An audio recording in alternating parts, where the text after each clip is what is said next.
Illuminated Bible Story Book for Young People by Elizabeth Morton.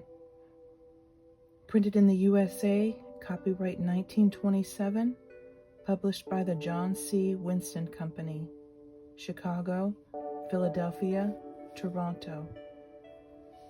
Includes 20 colored illustrations. Today's reading is Jesus before Pilate.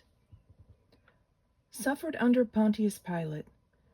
That was what happened to our Savior when he was denied and rejected by his followers, and even betrayed by Judas, one of his very own disciples.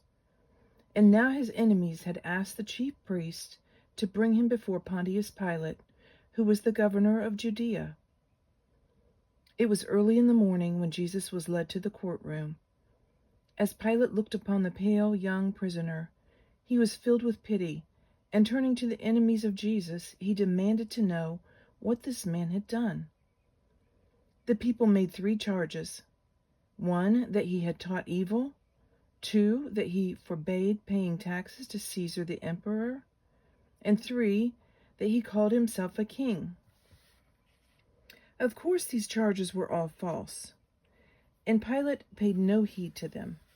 But turning to Jesus, he said, "Art thou the king of the Jews?" Jesus answered Pilate by saying that he had indeed a kingdom, but it was not in this world. Pilate, very much astonished, said to Jesus, "Are you a king then?" "I am a king," declared Jesus. "To this end I was born, and for this cause came I into the world, that I should bear witness unto the truth." "But what is truth?" asked Pilate, impatiently, and without waiting for an answer, he gave his judgment to the crowd. "I find in him no fault at all." This statement should have ended the trial, but it did not. It only made the people more angry, and they demanded again that Jesus be put to death, saying that he had stirred up the people everywhere, even from Galilee. When Pilate heard the word Galilee, he said, "I shall send this man then to Herod, for Galilee and its people are under his rule." So Pilate, to get rid of Jesus, sent him to Herod's palace. Herod had heard much about Jesus, but had never seen the prophet from Galilee. Now he hoped that this man would perform some wonderful miracle for him, or do some wonderful deed. But when Herod questioned Jesus, he would not speak a word. Then Herod grew impatient and began to make fun of Jesus, and dressed him in rich garments, pretending to honor him as a king. Then he sent him back to Pilate. Now the wife of Pilate had a dream, and she sent a messenger to her husband, warning him to set Jesus free. Pilate too wished to free Jesus, for he found no guilt in him, but he still lacked the courage to do so. At last he thought of a way to save Jesus without displeasing the Romans. It was a custom at the feast of the Passover to set some prisoner free as a sign of joy. So Pilate offered to choose Jesus to be the one.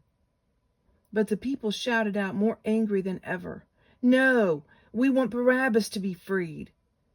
Now Barabbas was a wicked robber who was lying in jail. Pilate then asked the mob, "What shall I do with Jesus?" And they all cried out again and again, "Crucify him! Crucify him! Let him die on the cross!"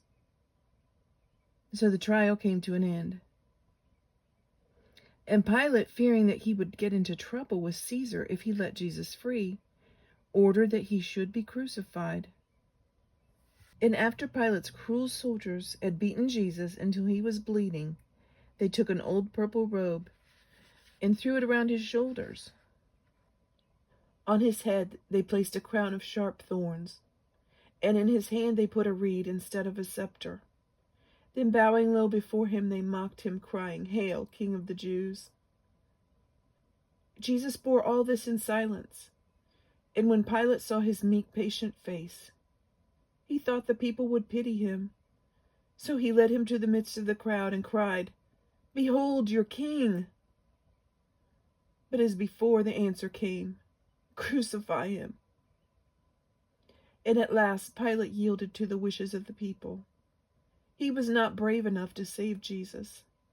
and all he could do was to take some water and wash his hands before the people, to show that he did not wish to have Jesus crucified. And then came the darkest dark in all the history of the world, the day when Jesus, our Savior, was led out to Calvary to die upon the cross.